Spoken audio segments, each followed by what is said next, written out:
আসসালামু আলাইকুম। The informative ব্লগে আপনাদের সবাইকে স্বাগতম। আজকে আমরা জানব বাংলাদেশের জাতীয় মসজিদ বায়তুল মুকাররমের পূর্বের ইতিহাস, বর্তমান অবস্থা এবং ভবিষ্যৎ পরিকল্পনা সম্পর্কে।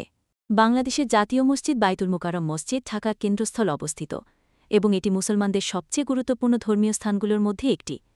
এর প্রতিষ্ঠার ইতিহাস ১৯০৭ সালের দিকে শুরু হয়, যখন পাকিস্তানের সহযোগিতায় মসজিদটি নির্মাণের পরিকল্পনা নেওয়া হয়। মসজিদটির নির্মাণ কাজ শুরু হয় ১৯৬০ সালে এবং ১৯৬৮ সালে এটি আনুষ্ঠানিকভাবে উদ্বোধন করা হয়। মসজিদটি নির্মাণে আধুনিক স্থাপত্যশিল্পের ছাপ রয়েছে, যার মধ্যে রয়েছে মার্বেল ও কংক্রিটের ব্যবহার, যা ওই সময়ের অনন্য বৈশিষ্ট্য ছিল। বায়তুল মুকাররমের নামকরণ করা হয়েছে ইসলামের প্রথম কাবা বায়তুল মুকাররমের সম্মানার্থে, যা মক্কায় অবস্থিত। এটি বাংলাদেশের সবচেয়ে বড় মসজিদ, যেখানে একসাথে প্রায় ৩০,০০০ মুসল্লি নামাজ আদায় করতে পারেন। এর বিশেষত্ব হল এটি একটি আধুনিক স্থাপত্যের নিদর্শন এবং ঢাকা শহরের একটি গুরুত্বপূর্ণ স্মৃতিস্তম্ভ। বায়তুল মুকাররম মসজিদ অবস্থিত ঢাকার প্রাণকেন্দ্রে পল্টন মোড়ের পাশেই রয়েছে জাতীয় ক্রীড়া পরিষদ, পল্টন ময়দান ও বিভিন্ন সরকারি গুরুত্বপূর্ণ স্থাপনা। বর্তমানে বায়তুল মুকাররম মসজিদ শুধুমাত্র একটি ধর্মীয় স্থান নয়, বরং এটি বাংলাদেশের সাংস্কৃতিক ও ঐতিহ্যগত চিহ্ন হয়ে দাঁড়িয়েছে। এটি প্রতিদিন হাজার হাজার মুসল্লির উপস্থিতির জন্য পরিচিত, বিশেষ করে শুক্রবারে জুমার নামাজে। মসজিদের সামনে বিশাল খোলা জায়গা এবং আধুনিক সুবিধাসম্পন্ন বাথরুম, ওয়াশরুম এবং অন্যান্য ধর্মীয় সুবিধা রয়েছে, যা মুসল্লিদের জন্য উপযোগী করে তোলা হয়েছে। মসজিদের ভেতরে অ্যালুমিনিয়াম শিল্প, মার্বেল এবং সোনালী কারুকাজে সুন্দরভাবে সজ্জিত। মসজিদটি ইসলামিক উন্নয়ন ব্যাংক এবং সরকারি সহায়তায় ব্যাপকভাবে সংস্কার ও সম্প্রসারণে কাজ করেছে। বর্তমানে মসজিদের শীতাতপ নিয়ন্ত্রণ ব্যবস্থা, উন্নত আলোকসজ্জা এবং বিদ্যুৎ ব্যবস্থার আধুনিকায়ন করা হয়েছে। মসজিদে নারীদের জন্য আলাদা স্থানও তৈরি করা হয়েছে, যাতে তারা সহজে নামাজ আদায় করতে। মসজিদের ভেতরে প্রবেশপথে একটা ছোট লাইব্রেরি চোখে পড়বে। এখানে বিভিন্ন ধর্মীয় বই, কিতাব, কোরআন শরীফ, হাদিসের বই, নামাজ শিক্ষা সহ নানান বই রয়েছে। ধর্মীয় জ্ঞান সম্পর্কে শিখার বা জানার জন্য এটা খুব সুন্দর একটা ব্যবস্থা বলে মনে হয়। লাইব্রেরি গেটের ঠিক পাশেই রয়েছে মানুষের শেষ নামাজের একটা সুন্দর স্থান, যার নাম হল জানাজা নামাজের স্থান। প্রত্যেকটা মুমিন মুসলিমের জীবনের শেষ নামাজের জায়গাটা এখানে রাখা হয়েছে।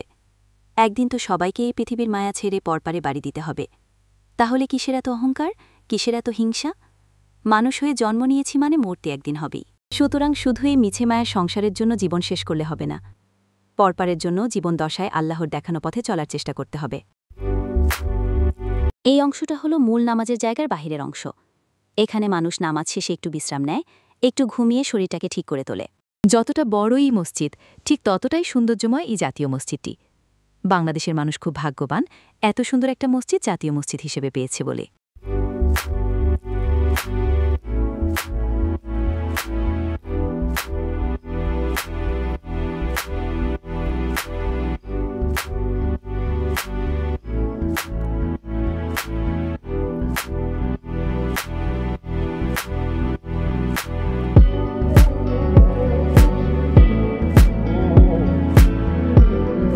আমরা এবার মসজিদের মূল জায়গাটা একটু ঘুরে দেখি ভেতরের অবস্থা, ভেতরের ইমাম সাহেবের ইমামতি করা স্থানটা। সাথে থাকুন, দেখতে থাকুন।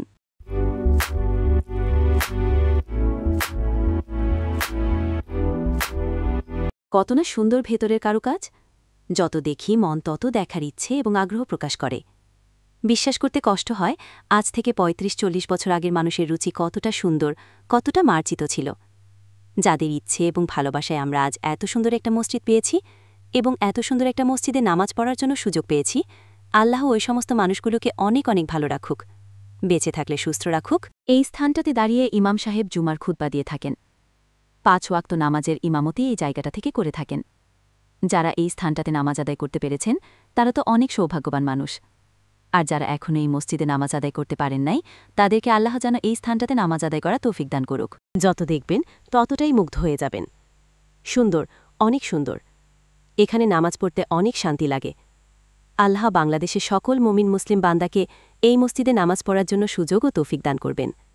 আমিন।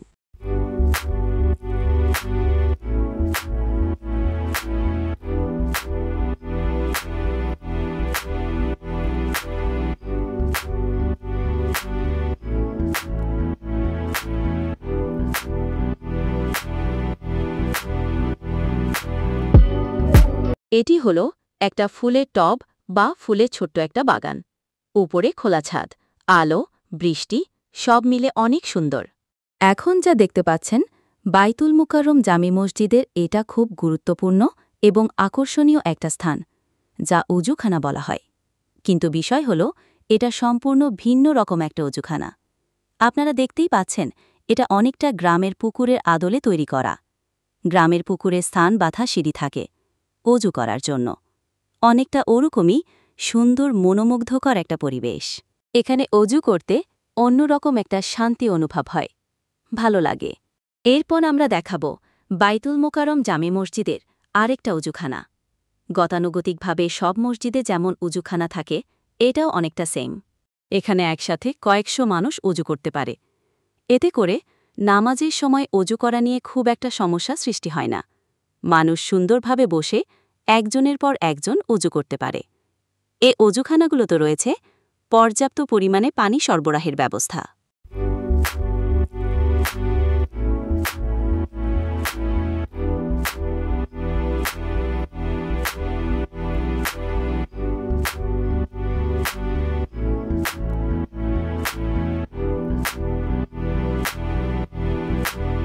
এখন দেখতে পাচ্ছেন মসজিদের বাইরের একটা সাইট এবং ইসলামিক ফাউন্ডেশন মিলনায়তন এরিয়া। ফাউন্ডেশনের জন্য বরাদ্দকৃত এরিয়াটাও অনেক বড় এবং অনেক সুন্দর। এটা হল মসজিদের উত্তর পাশের বাইরের অংশ। সুন্দর সাদামাঠা, খুব একটা বেশি কারুকার্য নেই, তবুও কত ঐতিহ্য ধরে রেখেছে আমাদের এই জাতীয় মসজিদ বাইতুল মোকাররম।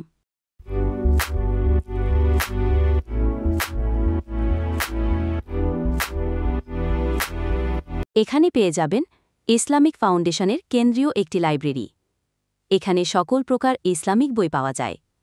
আপনি চাইলে বসে এখানে বই পড়তে পারেন এবং মসজিদের এই মার্কেট থেকে চাইলে আপনারা বই কিনতেও পারেন।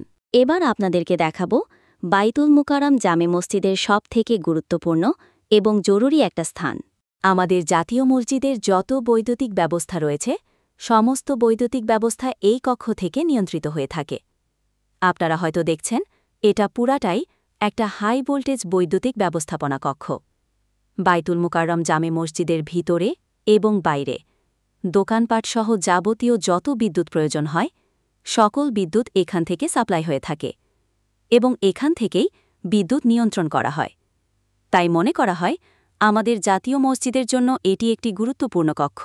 এখানে রয়েছে সম্পূর্ণ আপডেট অত্যাধুনিক পদ্ধতি মেশিন, যা আমাদের পুরো বাইতুল মুকাররমের বিদ্যুৎ সাপ্লাই দিয়ে সহযোগিতা করে।